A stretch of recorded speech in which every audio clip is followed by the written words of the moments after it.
same copy of The Face on 4 different business trips. When I investigate, I discover a very stained advertisement for Levi's. A woman is wearing nothing but jeans. Her breasts are small and tight and her nipples are pierced. So I get my nipples pierced. I pierce them both like the girl in the picture, but if there are subsequent infections and amputations, I'd rather lose one breast than 2. The piercings hurt for a second. The guy at the tattoo parlor where I get them done says it will hurt more later. It does. It has a dull, incessant hurt and an excruciating hurt every time something brushes against it. So I wear loose tops and dresses, and bras are totally out of the question. Sean takes the same copy of The Face on his next business trip. He arrives back on Sunday. The weather is just turning and the sudden cold makes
decided to put it on my list. The only problem is that I'm not entirely sure what product they're advertising. It was not. Yes, best goddamn thing I've seen in months. Every time I see it, it's like my thoughts become extreme. Like every phrase has an exclamation point jammed up its ass. It's like bungee jumping. Woo! Without jumping. It's like skydiving. Woo! Without jumping. It's like cliff diving without jumping. It's like sound without silence. It's like style without substance. It's like the past cut loose from its evil stepsisters, present and future. Oh God, it is so fucking exhilarating. Like it's eating up the inside of my brain. As soon as it starts oozing out of my ears. I think its goal is to take over my entire body.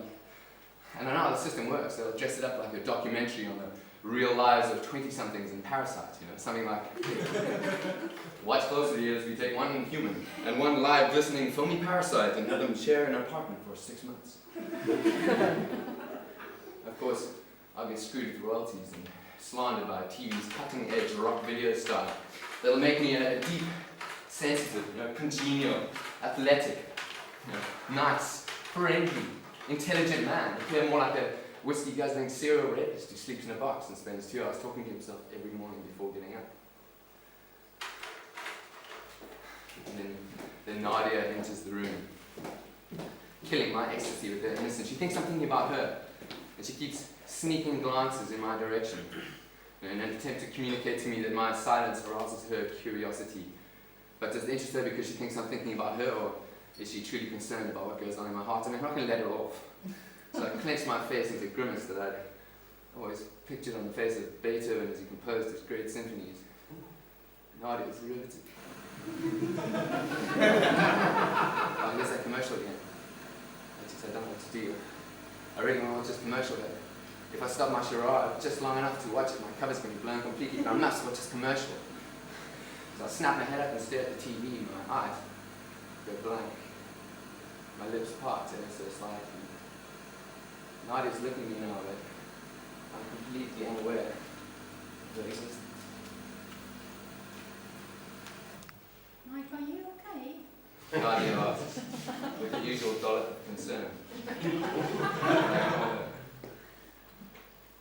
believe these things? She goes on, pretending not to notice them in the grips of some mystical aesthetic force. Then she walks out. What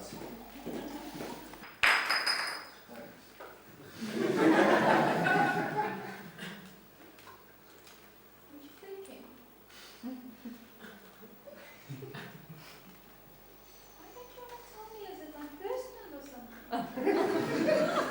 I didn't know he talks like that. So like mid to late middle 90s. If we all I'm trying to figure something out in my head. So I'm very real and very delicate. And I'm tuning into my true self, my true essence. And I'm getting too close to it now. It's just too. Too what? You tell me it's too large. It's just too vulnerable. It's just too intense. What is it that makes boredom so intense? Television's frantic pace versus a tortoise pace to watch. I listen, think about it too much, just making my brain hurt. I mean, lately you've been playing this game. Who can care less about what goes on? And she was pretty good about it at first, but I'm about to learn. I've been sitting in the same chair for 2 days straight, only getting up to go to the bathroom and get food and drink. Empty cans and empty bottles and dirty dishes are piled up all around me, ashtrays filled to the brim, cartons empty, boxes empty, butts nestled into the crease of the chair, drowned into the carpet with the heel of my sneaker. I haven't changed my socks in over a month. Of course, Nadia's not to be outdone. She stopped shaving and washing and changing her clothes too, but when she walked out of the room just now, when she got up and walked out, that spontaneity, that may just cost her. She made it 3 days. We're both getting downright dizzy. And I wonder if she knows how much I actually care deep down. And if she can understand the paradox that is my love of boredom. Boredom fascinates me with its apparent emptiness and silence, its apparent lack of any redeeming qualities. This very lack of any exciting elements actually excites me. And I'm getting way too close to it, and I'm like, I can't go on playing this game.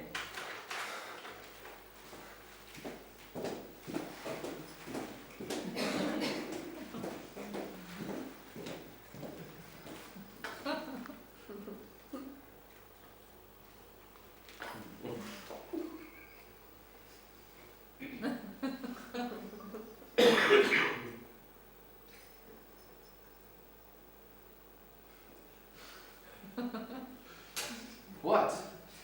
Can't we stop this? Stop what? This game's stupid. What game? This game is stupid. It's boring. It's fucking awesome. That infinitely hot and dense little ball began to roll. Isn't it all connected by strings anyway? I get freaked out just thinking about it.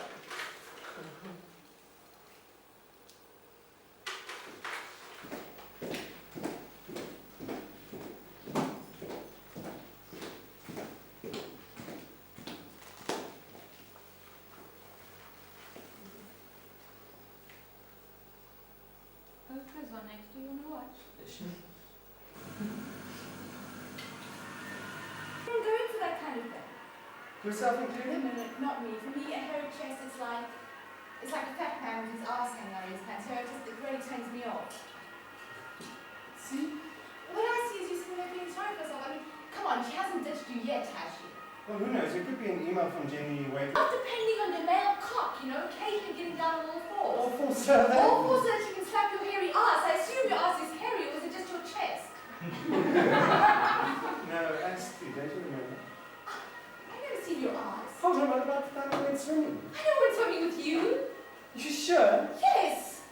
Well, I guess it was someone else. Fuck, it seems so complicated these days, eh? I used to get along well with women. Not only lovers, but friends. Stacy, you're a woman. I'm a friend. I guess we're still friends, aren't we? I guess so, why not? Fuck, what do you call answer? You still like me as you used to like me. Do I still like you as much as I used to like you? Well, the fact of the matter, Peet, is I never really liked you all that much. Once in a lifetime ago, I had a crush on you because I thought you were this shit hot performance artist. But once Sally wrote you, it wasn't really enough to Some truth. Jesus Christ, this found such a shit. How can we phone each other, email each other, and have two decaf lattes twice a week? I don't know, habit. I'm an habitual person, compulsive even. Habit? Can you hear how fucking banal that No, sounds? not banal, a simple truth. But you're too stuck in your goddamn egomania to see it. So you don't enjoy our coffees together? How could I? You speak intensely about yourself. Your big cock, your hairy chest. When was the last time you spoke about me? This morning on email, you were complaining about your boss or something. Okay, he's a jerk, but that's superficial. What about a few emails ago, eh? When you were like telling me about this guy you were flirting with at job? He was better than me. Oh, whatever. Anyway, it turned out to be a jerk. You went out with him? Look, we like shared a Red Bull after working out. So what was your... Well, you tell me. He spoke incessantly about himself while staring at my body. Fucking hell. So can we just get back to my thing for a minute, eh? Have you been in touch with Jean? You mean recently? Yeah, recently. The last time I spoke to her was like maybe a week ago, maybe longer. You haven't talked to her ever since? No, not really. What does that mean? What is this interrogation? Well, I can't deal with it, so I go to the bathroom, lock myself in, sit on the toilet. I mean, relish sitting in silence. No need to be entertaining or to find Sean to rescue me from the social misdemeanor of standing alone. And after I pee, there's no other business I have but to sit there anyway, dreading going back to the party.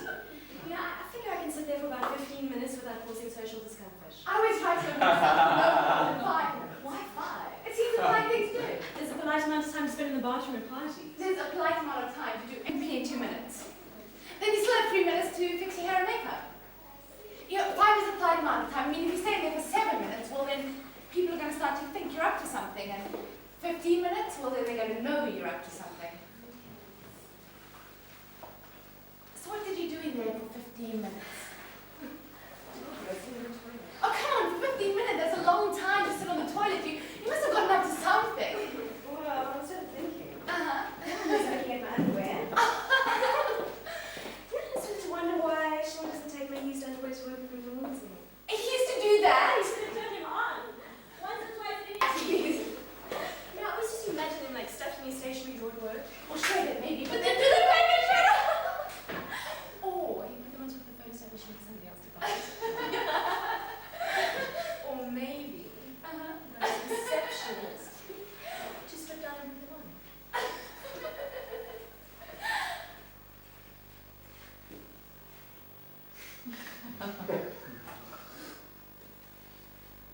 how's that thought?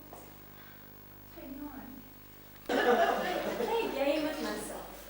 No, it's a game I play quite a lot because I can never actually decide if I'm a lesbian or not.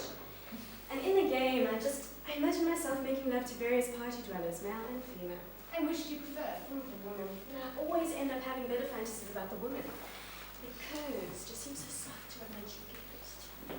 It just seems to me that my breasts would be far more slithery across a woman's stomach than mine. What was Sean doing? Nothing. Want to know why I wasn't mingling if something was wrong. So I say, yes, I think I'm a lesbian. And what did he say? Nothing. Nothing. Talk to the woman. Ouch. You know, Sean is so bored with my lesbianism. He figures since I've already tried women and stayed up late, he's doing fine.